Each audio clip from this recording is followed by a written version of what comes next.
Hello everyone, আমি পারমিতা আপনাদের সামনে নতুন একটি ভিডিও নিয়ে এলাম। এটি অ্যাকচুয়ালি বেগুনের আচার।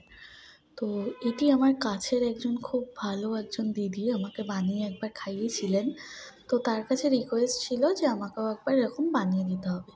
তো সেই মতো আমি তাকে বেগুন কিনে দিয়েছিলাম। তো এবার সে প্রিপারেশন করছে। দেখুন, বেগুনটা প্রথমে কেটে নিয়ে হলুদ আর নুন মাখিয়ে নিচ্ছে। এবার সেটিকে সর্ষের তেলে ভাজবে। পুরো প্রসেসটা দেখতে থাকুন, আশা করি খুব ভালো লাগবে ভিডিওটি। তো বেগুনটা এরকম ভালো করে ভেজে নেবে। ভাজা হয়ে গেলে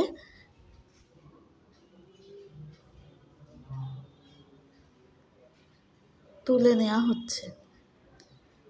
এবার আস্তে আস্তে সব রকম মশলা এতে যোগ করা হবে। প্রথমেই দেখুন, পাঁচফোড়ন, মেথি এগুলো ভালো করে ভেজে নিয়ে সে গুঁড়ো করে নিচ্ছে। শুকনো লঙ্কা, কাঁচা লঙ্কা, হলুদ, সর্ষে সব কিছুই আমি তাকে গুছিয়ে দিয়েছিলাম।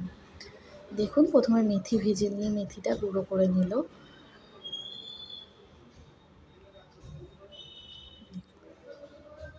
তারপরে গোটা আদা পেস্ট করে নেওয়া হচ্ছে। একটু জল দিয়ে পেস্ট করা হবে, নাহলে আদাগুলো গোটা গোটা থেকে যাবে, সেই কারণে।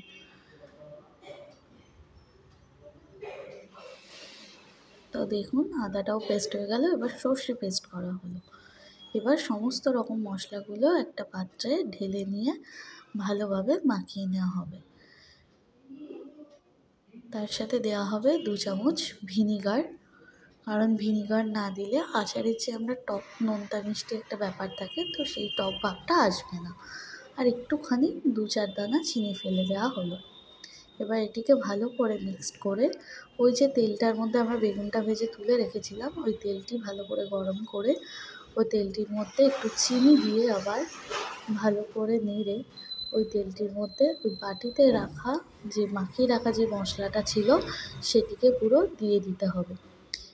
এবার ওই মশলাটি ভালো করে তেলের মধ্যে নেড়ে যতক্ষণ ওই মশলাটার মধ্যে জল ভাব থাকবে ততক্ষণ দেখবেন তেলটা যেমন তেলে জল পড়লে যেমন হয় তেমন ছিটকাবে। এরপরে দিয়ে দেওয়া হচ্ছে সর্ষেটাও একটা বাটিতে ঢেলে তারপরে দিয়ে দেওয়া হবে।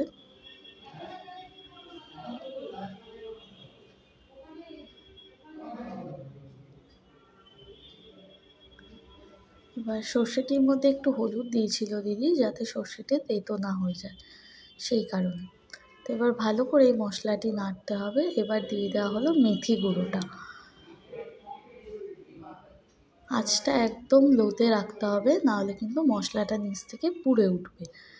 এভাবে নাড়তে নাড়তে দেখুন, যখন তেল ছাড়তে শুরু করবে মশলা দিয়ে, তেল ছাড়া হয়ে গেলে দেখুন বোঝা যাবে। এখনও জল রয়েছে বলে এরকম ফুট বেরাচ্ছে। এবার যখন এটা তেল ছাড়বে তখন আমরা দিয়ে দেবো লঙ্কাগুলো। কাঁচা লঙ্কা দিতে হবে, তাহলেই ঝাল যে ফ্লেভারটা সেটা আসবে।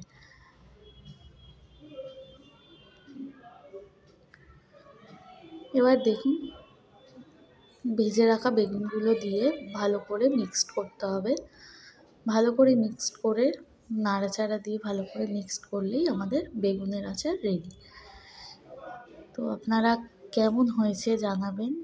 আমাদের তো খুব ভালো লেগেছে। আমাকে অ্যাকচুয়ালি দিদি এর আগে খাইয়েছিল, তো আমার খুব ভালো লেগেছিলো। ফার্স্ট টাইম খেয়েছিলাম আমি ব্রিঞ্জলের আচার বা বেগুনের আচার। টক মিষ্টি ঝাল ডাল ভাতের সাথে খুব ভালো লাগে। তো এই দেখুন কতটা তেল বেরিয়েছে। তো বেগুনগুলো একটু ঘেটে ঘেটে টাইপসের যাবে। এবার এটা আপনারা ডাল ভাতের সাথেও খেতে পারেন। আমরা অনেকে মুড়ি দিয়ে